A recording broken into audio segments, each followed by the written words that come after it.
দীর্ঘদিন পর দেশে ফিরেছেন বাংলাদেশের জনপ্রিয় ইসলামী আলোচক মাওলানা মিজানুর রহমান আজহারী। বুধবার ২ অক্টোবর নিজের ভেরিফায়েড ফেসবুক পেজে এক পোস্ট দিয়ে তিনি নিজেই এ তথ্য জানিয়েছেন। ফেসবুক পোস্টে তিনি লিখেছেন, আলহামদুলিল্লাহ, সহিসালামতে প্রিয় মাতৃভূমিতে এসে পৌঁছলাম।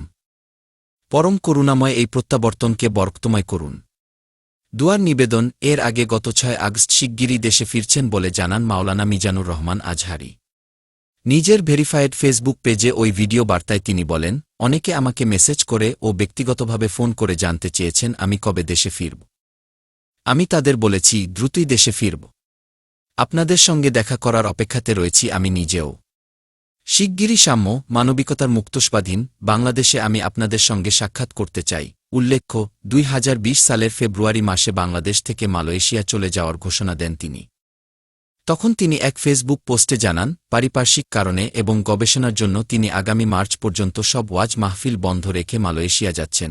তিনি লেখেন, পারিপার্শ্বিক কিছু কারণে এখানেই এবছরের তাফসির প্রোগ্রামের ইতি টানতে হচ্ছে।